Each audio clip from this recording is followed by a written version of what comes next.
बच्चों, क्या तुम जानते हो दुनिया का सबसे पावरफुल कलमा कौन सा है? एक ऐसा कलमा जो इंसान को मुस्लिम बनाता है, एक ऐसा कलमा जो जन्नत का दरवाजा खोल सकता है, एक और ऐसा कलमा जो अगर कोई दिल से कहे तो अल्लाह उससे बहुत पसंद करता है।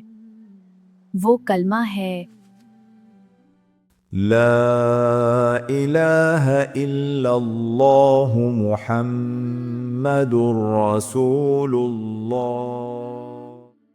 लेकिन बच्चों, क्या तुम्हें इसका मतलब पता है? आज की कहानी एक छोटे से बच्चे की है जिसे कलमा तो याद था लेकिन उससे उसका मतलब नहीं पता था। एक छोटे से शहर में एक प्यारा सा बच्चा रहता था। उसका नाम था अयान। अयान 6 साल का था और बिल्कुल तुम्हारी तरह बहुत क्यूरियस था। उसे हर चीज के बारे में सवाल पूछना पसंद था। वो रोज मदरसा जाता और वहाँ कुरान और दुआएं सीखता। एक दिन मदरसे में टीचर ने कहा, बच्चों, आज हम कलमा तैयबा पढ़ते हैं। सब बच्चे मेरे साथ बोलो, ला इलाहा इल्लल्लाह मुहम्मदुर रसूलुल्लाह। अयान भी सबके साथ कलमा पढ़ रहा था, लेकिन उसके दिल में एक सवाल था। उसने सोचा, मैं कलमा तो पढ़ मैं लेता हूँ, कलमा लेकिन तो इसका पढ़ लेता मतलब हूँ, क्या है? लेकिन इसका मतलब क्या है? बच्चों, तुम्हें क्या लगता है, अयान को कलमा का मतलब पता होगा या नहीं? मदरसा के बाद अयान घर आया। उसकी अम्मी किचन में खाना बना रही थी। अम्मी, मुझे एक सवाल पूछना है। हाँ बेटा, बोलो। हम ला इलाहा इल्लल्लाह क्यों पढ़ते हैं? अम्मी मुस्कुराकर अयान के पास बैठ गईं। फिर उन्होंने प्यार से कहा, बेटा, ला इलाहा इल्लल्लाह का मतलब है अल्लाह के सिवा कोई भी इबादत के लायक नहीं। सिर्फ अल्लाह ही हमारा रब है और सिर्फ अल्लाह ही ने हमें बनाया है। अयान थोड़ा सोचने लगा।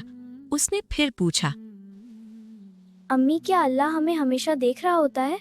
हाँ बेटा, अल्लाह हमेशा हमें देख रहा होता है और हमारी बातें भी सुन रहा होता है। हमेशा अम्मी? जी बेटा। अगली सुबह अयान पार्क में खेलने गया। वहाँ उसका दोस्त जैद भी था।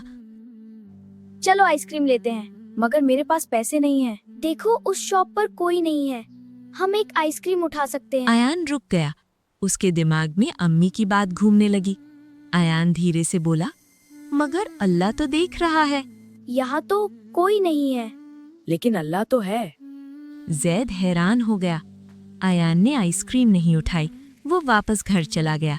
उस दिन उसने समझ लिया कि ला इलाहा इल्लल्लाह का मतलब सिर्फ बोलना नहीं होता।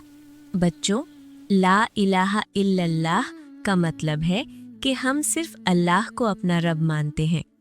और जब हम ये कलमा कहते हैं तो हम अल्लाह से वादा करते हैं कि हम हमेशा सही काम करने की कोशिश करेंगे।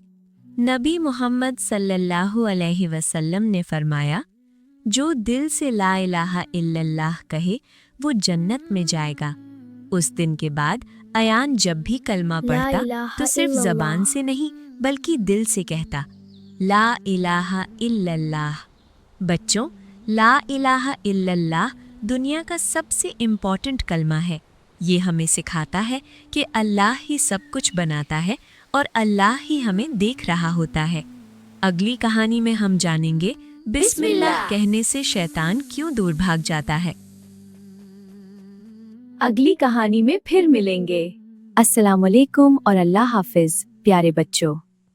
और हमारे चैनल आलियाज लिटिल उम्मा किड्स को सब्सक्राइब करना मत भूलना। बेल आइकन भी प्रेस करो ताकि आपको हर नई कहानी मिलती रहे।